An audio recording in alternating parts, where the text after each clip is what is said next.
Hello students, good morning to all of you. कैसे आप लोग? सब बढ़िया। ओके। सो आज हम लोग स्टार्ट करेंगे अपनी बिजनेस स्टडीज के अंदर एक अपनी फर्स्ट टर्म का आखिरी चैप्टर जिसका नाम क्या होगा? कंट्रोलिंग। सो प्रीवियस लेक्चर्स के अंदर हम लोगों ने अपना प्लानिंग, ऑर्गेनाइजिंग, स्टाफिंग, डायरेक्टिंग, ये चार चैप्टर हमने अपने पूरे के पूरे खत्म कर लिए थे। जैसे कि आपने सुना होगा फंक्शंस ऑफ मैनेजमेंट, टोटल कितने होंगे? पांच। Planning, organising, staffing, directing and controlling. तो चार लास्ट प्रीवियस फंक्शंस खत्म करने के बाद आज हम लोग अपने आखिरी फंक्शन के ऊपर आ गए हैं जिसका नाम क्या होगा? कंट्रोलिंग। तो आप सभी के माइंड में भी एक क्वेश्चन अराइज हो रहा होगा, sir what do you mean by controlling? इस कंट्रोलिंग का मतलब एक्चुअल में है क्या? तो कंट्रोलिंग का मतलब देखने से पहले हम लोग कुछ एग्जांपल्स के बारे में बात करेंगे। पहले आप लोगों को बेसिक मतलब बता दूं कि एक्चुअल में कंट्रोलिंग का मतलब होता क्या है। एक सिंपल सी बात से एग्जांपल से बात करते हैं। मान लीजिए आप लोगों का प्लान है, आप लोगों का प्लान है कि भैया आप लोगों को बनना है सीए। आप लोगों का प्लान है, आप लोगों को क्या बनना है? सर सीए बनना है। अब जरा मुझे एक बात बताइए, जब मैंने आप लोगों को प्लानिंग चैप्टर पढ़ाया था तो याद है मैंने आप लोगों को क्या बताया था कि जो प्लानिंग होती है वो फ्यूचरिस्टिक होती है, फ्यूचर के लिए सोचने के लिए होती है। सर ये सर नो, हाँ जी सर आपने बताया था। अब मैंने आप लोगों को बोला कि ना आप लोगों का सीए बनने के लिए टोटल आपको पता है आप लोगों को तीन स्टेप्स में होके गुजरना पड़ेगा। यस और नो? आपको पता है सबसे पहले नंबर पे क्या होगी आप लोगों की? फाउंडेशन। फिर आप लोगों की क्या होगी? इंटरमीडिएट। फिर आप लोगों की क्या होगी? फाइनल। यस और नो? अब मान लीजिए आप लोगों को अच्छे से पता है कि तीन स्टेजेस से होकर गुजरना पड़ेगा। आप लोगों ने टारगेट सेट किया, आप लोगों ने अपना टारगेट सेट किया कि भैया मुझे फाउंडेशन के अंदर तो कम से कम भी 400 में से टोटल मुझे 350 मार्क्स तो लेने ही लेने हैं। 400 में से 350 मार्क्स तो मुझे लेने ही लेने हैं। ये आप लोगों ने अपना प्लान सेट कर लिया, या आपने अपने स्टैंडर्ड्स बनाए, या आप लोगों ने ये सेट कर लिया है कि मुझे अपने फाउंडेशन में 350 मार्क्स किसी भी तरीके से चाहिए। यस और नो? आपने यह चीज डिसाइड कर ली। अब क्या हुआ? इसके लिए भी आप लोगों ने पता है क्या सोचा कि मैं हर महीने इतने टेस्ट दूंगा, इतने घंटे स्टडीज करूंगा, इतने घंटे ये करूंगा, इतने घंटे वो करूंगा। मतलब पूरी की पूरी डिटेल्ड स्ट्रेटेजी आपने अपने माइंड में प्लान करके रखी हुई है। क्लियर हो गया? अब जैसे ही आप लोगों का फाउंडेशन का रिजल्ट आया, जैसे आप लोगों का फाउंडेशन का रिजल्ट आया और आप लोगों के मार्क्स आ गए कितने? मान लीजिए 280 मार्क्स। कितने मार्क्स आए? 280। अब जरा मुझे एक बात बताओ, ये तो था आप लोगों का स्टैंडर्ड जो आपने सोचा हुआ था। ये तो क्या था आप लोगों का? स्टैंडर्ड जो आपने सोचा हुआ था। अब जो ये इंटर जो सॉरी एट द एंड जो आप लोगों का एक्चुअल रिजल्ट आया वो कितना आया? आपने कहा सर 280 मार्क्स। अब जरा सोचकर देखिए कि जो स्टैंडर्ड्स आपने सेट किए थे या जो स्ट्रेटेजी जिस तरीके से आपने प्लान की थी, जिस तरीके से आपने पढ़ा था 350 मार्क्स आने चाहिए थे, ये आपका क्या था? स्टैंडर्ड। ये आपने सोचा हुआ था, ये आपकी प्लानिंग थी। लेकिन जो एक्चुअल रिजल्ट आया वो जरा मुझे बताइए कितना आया? Sir 280 marks. जरा मुझे एक बात बताइए, क्या चीजें आप लोगों के लिए पॉजिटिव है या नेगेटिव हुई? सर कहोगे नेगेटिव हुई, क्योंकि सोचा तो कितना था? 350 आएंगे, बट हुआ कितने? 280। तो इसका मतलब आपको सोचना पड़ेगा, चीजों को कंट्रोल करना पड़ेगा, आपको देखना पड़ेगा कि कहां कहां पर आप लोगों की कमियां रही। यस और नो? तो ये बात समझ में आई? मतलब यहाँ पे हम लोगों को चीजों को क्या करना पड़ेगा? कंट्रोल करने की रिक्वायरमेंट है। अच्छा अगर फॉर एग्जाम्पल मान लीजिए 350 सोचे हुए थे, 380 आ जाते तो क्या होता? अरे तो सब पॉजिटिव है ना, तो सोचने की जरूरत ही नहीं है। यस और नो? तो इसका मतलब मैं आप लोगों को जो समझाना चाहता हूं वो सिंपल सी बात ये है कि जो भी आपने प्लानिंग सेट कर रखी है, जो भी आपने स्टैंडर्ड सेट कर रखे हैं, तो आपका जो एक्चुअल रिजल्ट है ना वो उन्हीं स्टैंडर्ड के बेसिस पर आना भी चाहिए। क्लियर हो गया? तो इसको लाने के लिए जो अगर डेविएशंस आप लोगों के पास आई हैं, जो चीजें आपने सोची थी वैसा नहीं हुआ, जो कमियां रह गई, उस कमियों को हमें क्या करना पड़ेगा? कंट्रोल करना पड़ेगा आगे के लिए, क्योंकि वो आगे की प्रॉब्लम्स को बचने के लिए हम लोगों को क्या करनी पड़ती है? कंट्रोलिंग करनी पड़ेगी। क्लियर हो गया? एक एग्जांपल चलो और ले लेते हैं। आप लोग अभी 12th क्लास में, तो ऑब्वियसली क्या हुआ? 12th के बाद आप लोगों को कॉलेजेस में जाना है। यस और नो? तो आप लोगों ने ना, आप लोगों के पेरेंट्स ने आप लोगों को, अब इसी बात है यार, आप लोगों को पता है कि आप जो पेरेंट्स होते हैं वो कंट्रोल करके रखते हैं बच्चे को। यस और नो? बट हम होते नहीं, वो अलग बात है, बट करते तो है ही ना कंट्रोल। तो कंट्रोल उन्होंने कैसे किया? उन्होंने कहा था बेटा सुन, खासकर पापा बड़े गुस्से में, सुन बेटा, अब तू कॉलेज में जा रहा है, बड़ा हो गया है, मुझे तेरी आवारागर्दी बिल्कुल पसंद नहीं है। और हाँ, एक बात का खास ध्यान रख लियो, अगर मेरी परमिशन के बिना तू कहीं पर मुझे बाहर किसी लड़के के साथ घूमता हुआ नजर आ गया, या तेरी जो कंपनी है ना, तेरे यार दोस्त वहां घूमता नजर आ गया, या कॉलेज से बंक मारता नजर आ गया, तो फिर देखियो तेरे हाल में क्या करूं। ठीक है जी? तो मतलब ये पापा ने कुछ कंडीशंस रख दी भैया कॉलेज जाने के लिए, तो ये क्या थे? स्टैंडर्ड थे। कॉलेज के अंदर ही जाना है, आप लोगों को बंक नहीं करना है, आपको कहीं खाना वाना नहीं खाने जाना है, दोस्तों के साथ नहीं जाना है, अपनी वाली के साथ नहीं जाना है। मतलब ये सारी चीजें पापा ने प्लान करके डिसाइड करके रखी हुई हैं। ये चीजें आप लोगों के लिए क्या है, आपके स्टैंडर्ड्स। बट हम तो काम आने वाले हैं भाई। कॉलेज गए, बंक मारा, अपने वाली के साथ घूमने भी गए, उसके बाद कॉलेज में अपने यार दोस्त से लड़ाई झगड़े भी किए, मतलब सब कुछ किया भैया। जो हम लोगों ने पापा ने बोला था नहीं करना, वो सारे काम किए। अब एक दिन आप लोग जा रहे थे अपना रेस्टोरेंट में अपनी वाली के साथ, और भैया उसी टाइम पे पापा भी वहीं आ गए अपनी वाली के साथ। अच्छा नहीं नहीं, हाँ जी, तो पापा ने तुम्हें देखा, क्या है ये, जब तेरे को मैंने बोला था कि कॉलेज में रहना, बंक नहीं करना है, तो तू फिर यहाँ पे दिख गया मुझे, और वो भी अपने वाली के साथ। सोचो भैया अब क्या हाल होंगे, घर जाके आप लोगों को जूते पड़ेंगे ना, वो अलग है। तो मतलब पेरेंट्स क्या करेंगे, आप लोगों को कंट्रोल करेंगे। जिस चीज के लिए, जो काम करने के लिए आप लोगों को मना किया गया था, फिर भी अगर आप लोगों ने वो वाला काम किया, देन आप लोगों को क्या किया जाएगा, कंट्रोल किया जाएगा, ताकि आप लोग दोबारा से वो वाला टास्क ना करें। क्लियर हो गया। एक एग्जांपल और लेते हैं। मान लीजिए मैंने ना आप लोगों को अपॉइंट किया, your a person, your an employ. मैंने आप लोगों को क्या किया, मैंने आप लोगों को जॉब दी। मैंने आप लोगों को टास्क दिया कि आपको मेरे अंडर जो ये 50 इंप्लॉयज काम कर रहे हैं ना, आपको क्या करना है, इन्हें ट्रेनिंग देनी है। वो भी प्रॉपर ट्रेनिंग देनी है। 50 डेज की होंगी, 70 डेज की होंगी, 100 डेज की होंगी। मतलब इन्हें आपको आपको इन्हें क्या करना है, प्रॉपर ट्रेनिंग प्रोवाइड करना है। लेकिन आप लोग क्या कर रहे हो यार, आ जा रहे हो, कल छुट्टी कर रहे हो, आ जा रहे हो, फिर 3 दिन छुट्टी, आ जा रहे हो, फिर 10 दिन छुट्टी। मतलब इस तरीके से चल रहा है। तो सोच के देखो जरा, क्या उन्हें प्रॉपर ट्रेनिंग मिल पा रही है क्या? आप लोगों ने कहा नहीं। मतलब जिस स्टैंडर्ड से मैंने आप लोगों को बुलाया था सेटअप करके कि नो को 100 डेज में ट्रेंड करना है, और उन्हीं 100 डेज के लिए आप लोग उनके लिए 150 डेज लगा रहे हो यार। तो जरा सोच के देखो, क्या हमने जो स्टैंडर्ड सेट किए थे, क्या वो प्रॉपर तरीके से डन हो पा रहे हैं? आप कहोगे नहीं सर। तो आप लोग क्या करोगे, सोच के देखो, कंट्रोल करने के लिए। भाई देख, सीधी सी बात है, या तो ढंग से अपना काम परफॉर्म कर, या अपना छुट्टी, यार फायर्ड, जॉब, नौकरी से तेरे को निकाल दिया जाएगा। तो ये धमकी उसको हम लोग देने वाले हैं। तो इसको भी हम लोग क्या कहेंगे, बेसिकली कंट्रोल करना। तो आई थिंक आप लोगों को कंट्रोलिंग का मतलब तो समझ में आ गया होगा। नॉर्मल मीनिंग्स तो आप लोगों को पता लग गया होंगे कि एक्चुअल में कंट्रोलिंग का मतलब है क्या।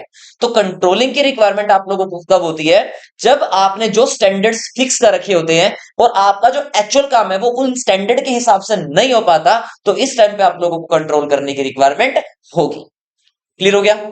चलिए इसका एक्चुअल मीनिंग देखते हैं कि क्या कहना चाहता है आप लोगों को ये कंट्रोलिंग। देखिए मेरी बात को ध्यान से सुनिए।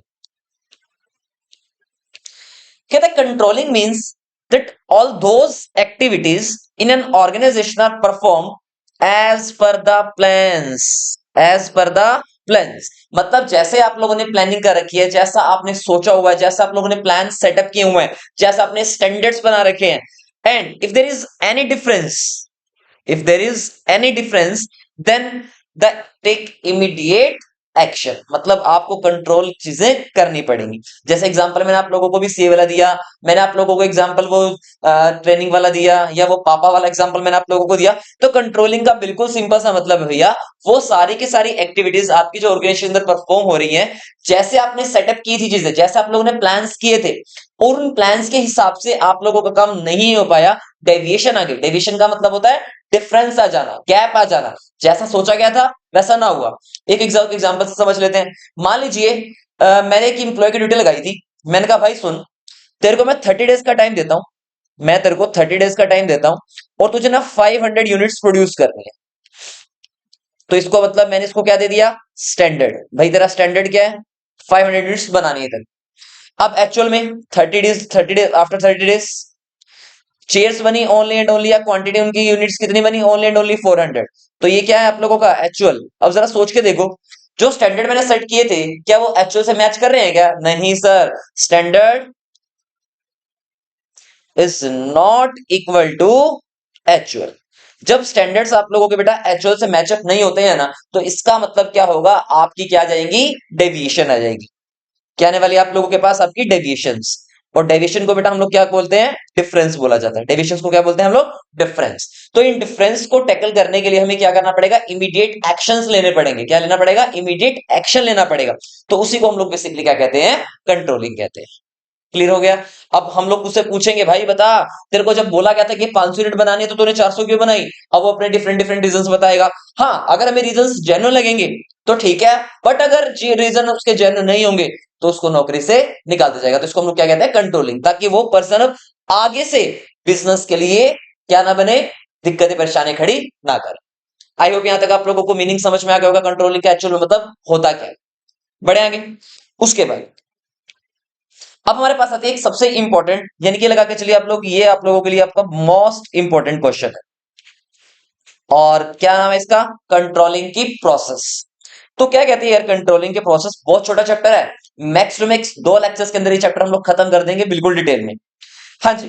तो पहले नंबर पे आप लोगों के पास आता है step number 1, setting performance standards. क्या बोला गया है ना? सेटिंग परफॉर्मेंस स्टैंडर्ड सेट करते हैं। जैसे ही आप लोगों के स्टैंडर्ड सेट हो जाते हैं, स्टैंडर्ड सेट करने के बाद आप लोग कहां जाते हैं? Measurement of actual performance. पहले क्या किया आप लोगों ने? स्टैंडर्ड को सेटअप किया, फिर आप लोगों ने क्या किया? Measurement of actual performance. जैसे कि स्टार्टिंग में आपलोगों को एग्जांपल दिया था, क्या दिया था भाई? आप लोगों को 500 यूनिट्स बनानी है, तो वो क्या था? स्टैंडर्ड था। एक्चुअल में कितनी बनी सर? 400 बनी, तो ये क्या है? Measurement of actual performance. तीसरा पॉइंट, तीसरे पॉइंट के अंदर आप लोगों के पास आएगा actual performances, actual performances with compared standards. यानी कि एक्चुअल परफॉर्मेंस को आपको स्टैंडर्ड से कंपेयर करना है, कंपैरिजन करना पड़ेगा कि बताइए कि एक्चुअल जो परफॉर्मेंस आप लोगों ने सेट किए थे, स्टैंडर्ड सेट किए थे, क्या वो मेजरमेंट एक्चुअल से वो मैचअप हो रहे हैं या नहीं हो रहे हैं। तो तीसरा पॉइंट क्या है? Actual performances compared with standards. उसके बाद अब इनको डिटेल में पढ़ेंगे, भी सिर्फ नाम ना मैं आप लोगों को याद करवा रहा हूं। नंबर 4 पे आएगा आप लोगों के पास एनालाइजिंग डेविएशंस। यहां पे हम लोग क्या करेंगे? डेविएशंस को एनालाइज करने का काम करते हैं कि भैया एक्चुअल में डेविएशंस हैं भी या नहीं भी। उसके बाद डेविएशंस को बेटा एनालाइज करने के बाद हम लोगों को लेने पड़ेंगे अपने करेक्टिव एक्शन, ताकि आगे से वो सारी की सारी जो गलतियां हैं वो ना हो। अब इसके बाद फिर से क्या शुरू हो जाता है आप लोगों के पास? आपके स्टैंडर्ड्स। तो ये पूरी की पूरी जो आप लोगों को यहाँ पे चार्ट नजर आ रहा होगा, ये पूरी की पूरी क्या है? कंट्रोलिंग की प्रोसेस होगी। तो number 1 is setting performance standards, number 2 is measurement of actual performance, number 3 is actual performances compared with standards, number 4 analyzing deviations, and number 5 is taking corrective action। वही सिंपल सा एक एग्जांपल मैं आप लोगों को और दे देता हूं इसके अंदर। मान लीजिए ये हमारा बिजनेस का एम्प्लॉय है, ये कौन है? हमारा एम्प्लॉय। और मैंने ना इस एम्प्लॉय को बोला, भाई देख, मैं तेरे को कुछ बातें बता रहा हूं, मैं तेरे को कुछ स्टैंडर्ड्स दे रहा हूं, और मेरे को ना काम इसी स्टैंडर्ड के हिसाब से ही चाहिए। भाई देख ध्यान से मेरी बात को सुन, मुझे क्वालिटी में कॉम्प्रोमाइज नहीं चाहिए, मुझे क्वांटिटी में कॉम्प्रोमाइज नहीं चाहिए, मतलब मुझे इन दोनों चीजों में कॉम्प्रोमाइज बिल्कुल भी नहीं चाहिए। अगर मैं क्वांटिटी की बात करूं तो तुझे 1 मंथ के अंदर अंदर 500 यूनिट्स तेरे को प्रोड्यूस करनी है। और क्वालिटी मुझे चाहिए कितनी? B plus quality, sorry B plus नहीं, ए ग्रेड क्वालिटी लेते हैं हम लोग। हाँ, क्वालिटी कौन सी लेने वाले हम लोग? A grade quality. लो जी, मैंने उसको ये सारी बातें बता दी। तो बेसिकली मैंने क्या कर दिया? स्टैंडर्ड सेट कर दिया। क्या सेट कर दिया? स्टैंडर्ड। चलो एक स्टैंडर्ड और दे देता हूं भाई, जो भी कॉस्ट करोगे, यानी कि पर यूनिट कॉस्ट। क्या बोला मैंने यहाँ पे? Per unit cost. एक यूनिट की जो कॉस्ट है ना, वो कितनी आनी चाहिए? फॉर एग्जाम्पल मान लीजिए 100 रुपीज, मैंने आप उनको बोला कि 100 रुपीज पर यूनिट कॉस्ट आनी चाहिए। तो बेटा ये जो मैंने दिया ना, ये क्या है? मेरे स्टैंडर्ड्स है। क्या है? स्टैंडर्ड्स। मतलब आपको ऐसे ऐसे काम करना होगा, ये क्या है? स्टैंडर्ड्स है ये। तो पहले नंबर पे क्या गया? Setting performance standards. बेसिकली हम लोग जब स्टैंडर्ड्स की बात करते हैं ना, तो टोटल 2 टाइप के स्टैंडर्ड्स हमारे पास निकल कर आते हैं। 2 टाइप के स्टैंडर्ड्स, एक होते हैं आप लोगों के पास क्वालिटेटिव स्टैंडर्ड्स, एक होंगे क्वालिटेटिव स्टैंडर्ड्स, और एक होते हैं आपके पास क्वांटिटेटिव स्टैंडर्ड्स। पहले कौन से होंगे आपके पास? क्वालिटेटिव स्टैंडर्ड्स, और दूसरे कौन से होंगे आप लोगों के पास? Quantitative standards. 2 टाइप के स्टैंडर्ड्स आपके पास होते हैं। अब यहां से जरा मुझे बताइए, यहां से क्वालिटेटिव और क्वांटिटेटिव स्टैंडर्ड्स कौन से होंगे? जरा देखिए ध्यान से। मैंने जो एग्जांपल है कि 500 यूनिट्स प्रोड्यूस होने चाहिए 1 महीने के अंदर अंदर, तो ये कौन सा स्टैंडर्ड होगा? सर ये आपको हो गया, आप लोगों का ये कौन सा है? क्वांटिटेटिव स्टैंडर्ड है। क्वालिटी ए ग्रेड चाहिए, ये स्टैंडर्ड कौन सा होगा? क्वालिटेटिव स्टैंडर्ड होगा। कॉस्ट 100 रुपीज पर यूनिट चाहिए, स्टैंडर्ड कौन सा होगा आप लोगों का? ये होगा आप लोगों का कौन सा स्टैंडर्ड? आपका qualitative standard, sorry quantitative standard, क्योंकि 100 रुपीज की बात हो रही है यहाँ पे। आई थिंक आप लोगों को समझ में आया होगा कि पहले नंबर पे हम लोग क्या करते हैं? हमेशा स्टैंडर्ड को सेट करने का काम करते हैं। क्लियर हो गया? सेकेंड नंबर, फिर आता है आप लोगों के पास मेजरमेंट ऑफ एक्चुअल परफॉर्मेंस। अब हो गया जी आफ्टर 30 डेज, हम लोगों ने पूछा, हाँ जी सर बताइए कितनी क्वांटिटी आपने प्रोड्यूस की? ये भाई साहब कहेंगे सर 500 बोले थे ना आपने, मैंने क्या किया है 420 यूनिट्स बना दिया। हमने कहा ओके, बताइए जरा, मैंने आपको कहा था कि क्वालिटी मुझे ए ग्रेड चाहिए, कहता नहीं सर क्वालिटी ए ग्रेड तो नहीं बन पाई, क्वालिटी बन पाई है बी ग्रेड वाली। ओके जी, हमने कहा था भैया तेरी जो पर यूनिट कॉस्ट है, पर यूनिट कॉस्ट कितनी चाहिए 100, ये भाई सब लेकर आए उसको 150 रुपीज। अब जरा सोचकर देखिए, एक भी स्टैंडर्ड जो है ना वो एक्चुअल से मैच नहीं खा रहा है। क्वांटिटी कितनी बोली थी 500 की, बनाई कितनी उसने 420 यूनिट्स। क्वालिटी कौन सी बोली थी ए ग्रेड वाली, बनाई कौन सी वाली बी ग्रेड वाली। कॉस्ट कितनी बोली थी 100 रुपीज, बनाई कितने में 150 रुपीज में। मतलब हर चीज के अंदर उस बंदे ने भैया मेरा नुकसान ही किया है और कुछ भी नहीं किया। यस और नो? ओके, अब अगर मैं बात करूं पहले सिंपल क्वांटिटी वाली, देखिए ध्यान से, क्वांटिटी की बात करते हैं। बताइए जरा क्वांटिटी कितनी बोली थी 500, बट उसने बनाई कितनी 420 यूनिट्स उसने प्रोड्यूस की। तो जरा मुझे आप लोग बताइए, जैसे बेटा हम लोगों ने actual performances compared with standards हम लोगों ने किया, तो जरा सोच के देखिए कैसे करेंगे। 500 माइनस में 420 कितना आया 80, कितना आ गया 80। तो ये बेटा ये 80 क्या है, ये 80 आप लोगों के पास आई है आपकी डेविएशन, ये टी क्या है आप लोगों की डेविएशन। अब बेटा इस क्या करना पड़ेगा, इस डेविएशन को आपको एनालाइज करना पड़ेगा कि एक्चुअल में डेविएशंस के रीजंस क्या क्या है भैया, इसके कॉजेस क्या क्या रहे होंगे, क्यों ये चीजें हुई। हो सकता है मार्केट के अंदर जो प्राइस था रॉ मटेरियल का वो बढ़ गया हो, या ऐसा भी हो सकता है कि आप लोगों को कुछ ऐसी प्रॉब्लम आ गई हो जिससे आप लोगों को टाइम ज्यादा लग गया हो, या जितने आप लोग प्रोडक्शन कम कर पाए हो, या आप लोगों को टाइम पे सामान ना मिला हो, या आप लोगों को मशीनें खराब हो गई, मतलब कोई भी रीजन हो सकता है। तो रीजन को बेटा जानने के लिए हमें क्या करना पड़ेगा, डेविएशंस को एनालाइज करना पड़ेगा कि एक्चुअल में प्रॉब्लम्स हुई कहां कहां पे थी। तो इस चीज के लिए हम लोग करेंगे एनालाइज करेंगे अपने बेटा डेविएशंस को, जो ये हमारी नेगेटिव की नेगेटिव। अब देखो ये जो डेविएशन हमारे पास आई है, ये कौन सी डेविएशन है, नेगेटिव डेविएशन। अगर पॉजिटिव होती तो कोई दिक्कत नहीं थी, बट डेविएशन कैसी आई है ये नेगेटिव, क्योंकि 500 यूनिट्स मैंने बोला था और 420 यूनिट्स सिर्फ बन पाई है, तो उसको मैं क्या कहूंगा हमारी नेगेटिव डेविएशन। अब डेविएशंस को बेटा एनालाइज करने के बाद हम लोग अपने आखिरी स्टेप पे पहुंच गए हैं, जिसका नाम क्या है, टेकिंग करेक्टिव एक्शन। अब टेकिंग करेक्टिव एक्शन का मतलब क्या होता है, ये जो नेगेटिव का 80,000 नेगेटिव का 80 डेविएशन आप लोगों के पास आई है, इसको अब हम लोगों को ठीक करने के लिए कौन कौन से करेक्टिव मेजर्स, कौन कौन सी चीजें हम लोगों को ठीक करने के लिए करनी पड़ेंगी, इसी क्या कहेंगे हम लोग करेक्टिव एक्शंस लेना, ताकि ये जो प्रॉब्लम्स है हमारे लिए वो आगे ना हो। चलिए इसको मैं डिटेल में आप लोगों को पढ़ाता हूँ कि एक्चुअल में कहना क्या चाहता है। बस मुझे पहले इतना बताओ कि आप लोगों को सारे पॉइंट्स याद हो गए, स्टेप सारे याद हो गए हैं। Number 1 is setting performance standards, number 2 is measurement of actual performance, number 3 is actual performances compared with standards, number 4 is analysing deviations, and number 5 is taking corrective action. तो एक एक करके इन सारे पॉइंट्स को मैं डिटेल में आप लोगों को पढ़ाता हूं कि एक्चुअल में हमारी वो पॉइंट्स कहना क्या चाह रहे हैं। चलिए जी, पॉइंट नंबर 1, फर्स्ट पॉइंट आप लोगों को कह रहा है सेटिंग परफॉर्मेंस स्टैंडर्ड्स। कहते standards are the set to compare with the actual performance, क्योंकि बेटा स्टैंडर्ड्स बना ही इसलिए जाते हैं ताकि आप लोग इसको एक्चुअल परफॉर्मेंस से भैया कंपैरिजन कर पाओ। क्योंकि अगर स्टैंडर्ड्स बने ही ना तो आप लोग कंपैरिजन कैसे करोगे, और अगर कंपैरिजन नहीं कर पाओगे तो आप लोग अच्छे से काम कैसे कर पाओगे भैया, क्योंकि जो ग्रोथ अपॉर्चुनिटीज है ना वो कम हो जाती हैं आप लोगों के लिए। सर कोई एग्जांपल बता दो। मैंने आप लोगों को कहा कि ना इस साल आप लोगों ने प्रॉफिट, इस साल आप लोगों ने बिजनेस के अंदर काम किया, आप लोगों ने टारगेट सेट किया मुझे प्रॉफिट्स इस साल 4 लाख रुपए कमाने हैं। ठीक है जी, अब आप लोगों ने एक्चुअल में प्रॉफिट कमाया कितना है 380। अब जरा सोच के देखो जो 20,000 रुपीज की डेविएशन रह गई ये एक्चुअल में हुई कहां पे, क्योंकि अगर आप लोगों को ये पता चल जाए ना डेविएशन आ कहां रही है, तो आगे के लिए आप लोग क्या हो जाएंगे, सिक्योर हो जाओगे, सेफ हो जाओगे, कि आगे से वो जो गलती है ना वो करने से आप लोग बच जाओगे। समझ में आया, इसलिए ये चीजें चेकआउट होती हैं। Can it can be set in two types. बताइए, मैंने अभी आप लोगों को बताया था कि स्टैंडर्ड्स को हम लोग दो तरीके से सेटअप करते हैं, एक कौन से होंगे आपके पास क्वांटिटेटिव स्टैंडर्ड्स, और एक कौन से होंगे आप लोगों के पास क्वालिटेटिव स्टैंडर्ड्स। अब बताओ जरा क्वालिटेटिव स्टैंडर्ड्स और क्वांटिटेटिव स्टैंडर्ड्स होते कौन से हैं। क्वांटिटेटिव स्टैंडर्ड्स वो स्टैंडर्ड्स होंगे बेटा जिनको हम लोग मेजर कर सकते हैं न्यूमेरिक टर्म्स में, जिनको हम लोग न्यूमेरिक टर्म्स के अंदर मेजरमेंट कर सकते हैं। और क्वालिटेटिव कौन से होंगे, जिनको हम लोग न्यूमेरिक टर्म्स के अंदर मेजरमेंट नहीं कर सकते। इसके अंदर बेसिकली क्वालिटी आएगी, क्वालिटी, ये सारी चीजें हम लोग यहाँ पे बात करेंगे अपनी क्वालिटेटिव स्टैंडर्ड्स के अंदर। जैसे एग्जांपल कह रहे हैं producing 300 units in a month, obviously बात है ये कौन सा स्टैंडर्ड है आप लोगों का, ये आपका स्टैंडर्ड है क्वांटिटेटिव स्टैंडर्ड। और अगर मैं इसके साथ में लिख देता हूं कि प्रोड्यूसिंग ए क्वालिटी गुड्स, प्रोड्यूसिंग ए क्वालिटी प्रोडक्ट। अब इसका मतलब ये जो हम लोगों का स्टैंडर्ड बनेगा ये कौन सा बन जाएगा, ये बन जाएगा क्वालिटेटिव स्टैंडर्ड। कौन सा बन जाएगा, क्वालिटेटिव स्टैंडर्ड। समझ आया। तो first point is setting performance standard, तो इसको आप लोग नाम दो एस से, याद रखने के लिए। क्लियर हो गया।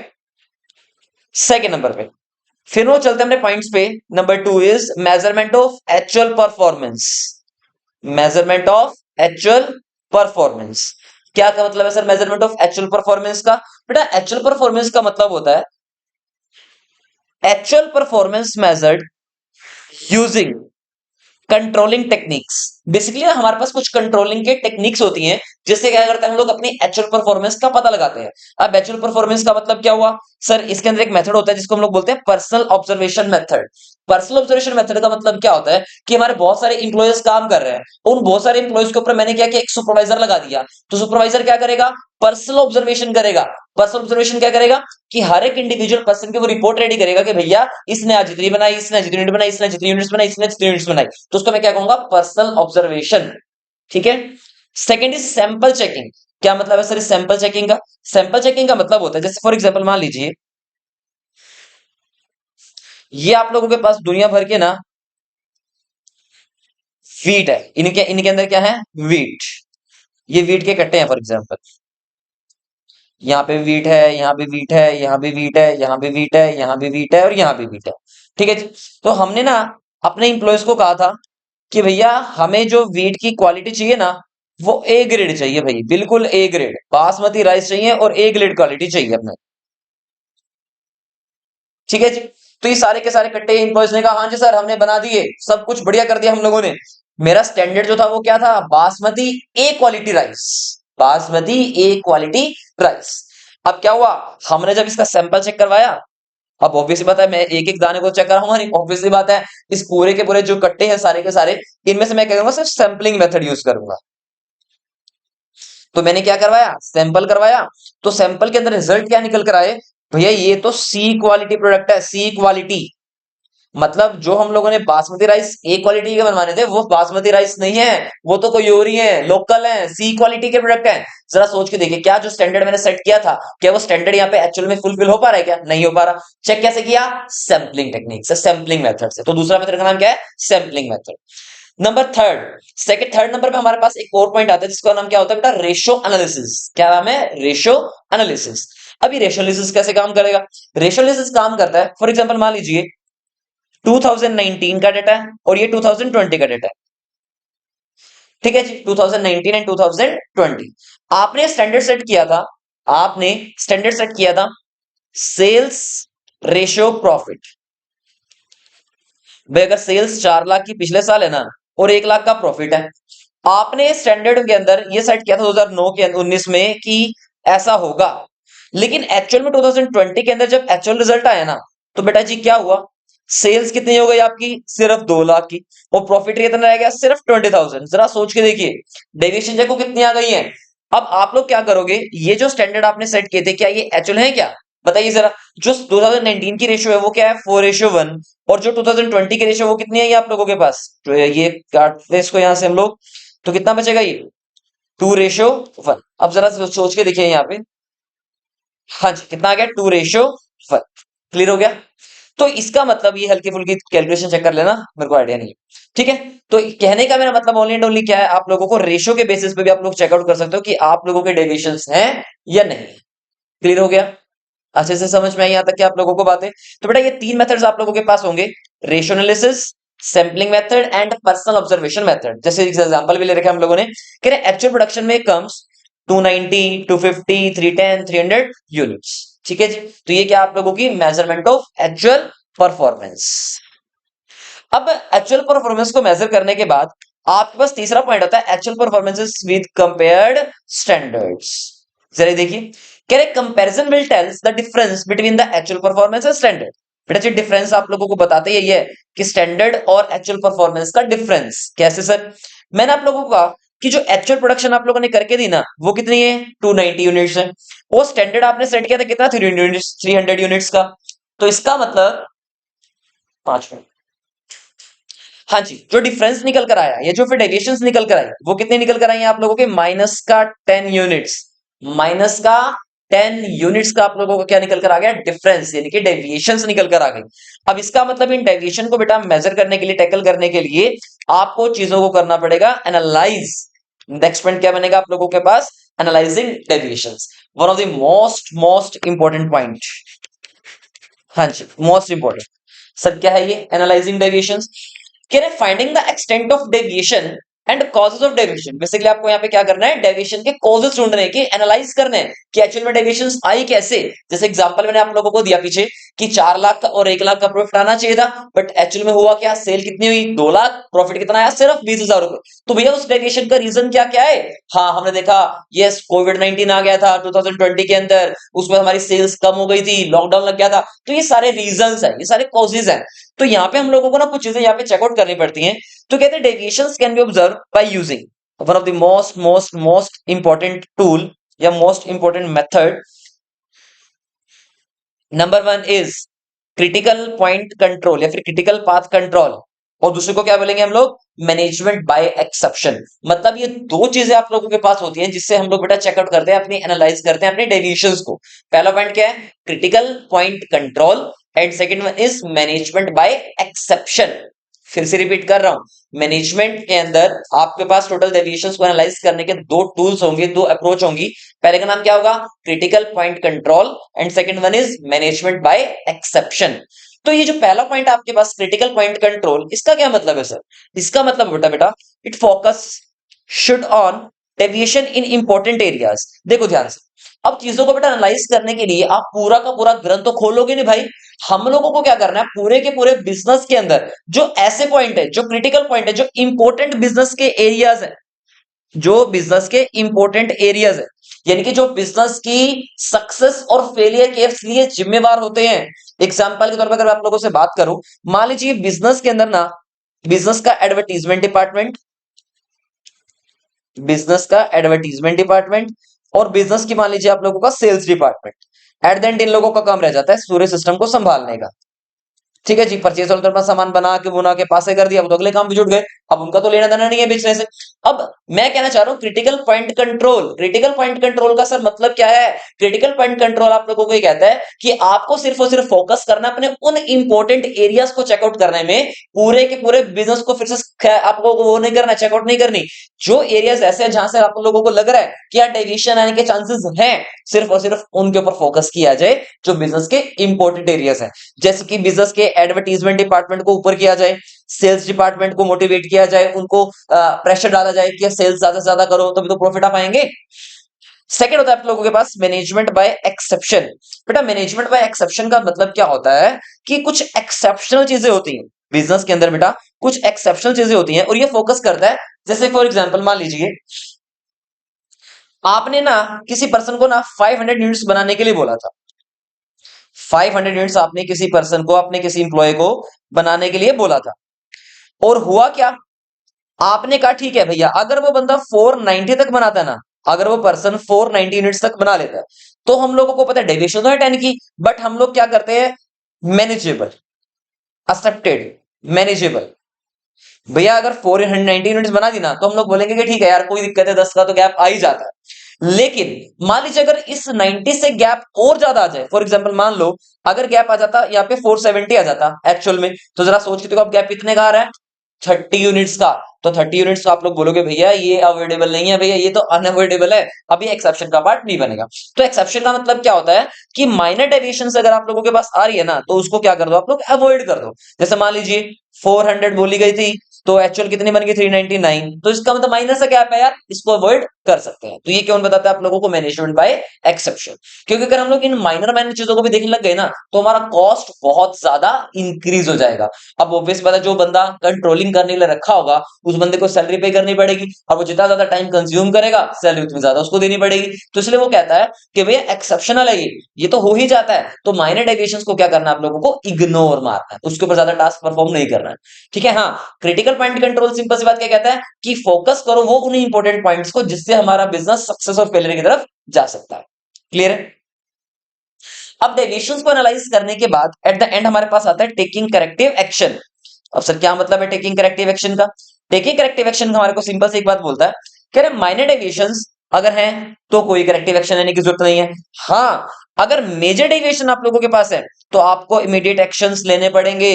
एग्जांपल जैसे कि production production can be increased by training of employees. अब ऑब्वियस बात आप लोगों को लग रहा है डेविएशन इस रीजन से आई है क्योंकि प्रोडक्शन कम हुई हमारे पास, तो नेक्स्ट ईयर क्या करेंगे, एम्प्लॉयज को क्या देंगे, ट्रेनिंग प्रोवाइड करेंगे ताकि प्रोडक्शन ज्यादा से ज्यादा हो पाए। Adding more workers and machinery, अब हमने कहा कि भैया मशीनें तो हमारे पास बहुत ज्यादा है लेकिन लेबर है नहीं, तो लेबर बढ़ाओ। अगर लेबर बहुत ज्यादा है मशीनें नहीं है तो मशीनें नहीं लेकर आओ, तभी तो जाकर के आपकी जो प्रॉब्लम्स है वो रिड्यूस हो पाएंगी।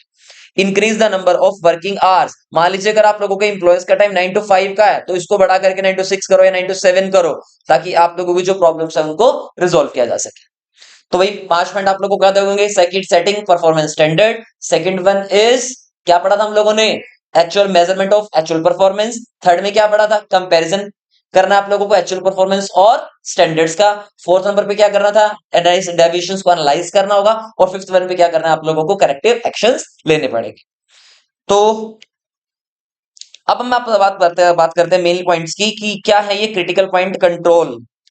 और एग्जांपल मैंने आप लोगों को बताया ना क्रिटिकल पॉइंट कंट्रोल का मतलब क्या है। क्रिटिकल पॉइंट कंट्रोल कहता है, ये क्रिटिकल पार्ट कंट्रोल कहता है आप लोगों को कि इंपॉर्टेंट एरियाज में काम करना है। आप लोगों को लग रहा है कि ये चीजें तो इंपॉर्टेंट नहीं है तो उसको इग्नोर मारो भाई, उसके ऊपर काम करने की जरूरत नहीं है। बेटा जी यहाँ पे ये कहता है कि आपको ना KRAs पे काम करना है। KRAs का मतलब होता है की रिजल्ट एरियाज। किस पे काम करना है, की रिजल्ट एरियाज पे काम करना है। कह रहे हैं KRAs as known as key result areas which are important for the success, which are important for the success every यानी कि entire organization may bear losses if anything goes wrong at the critical points।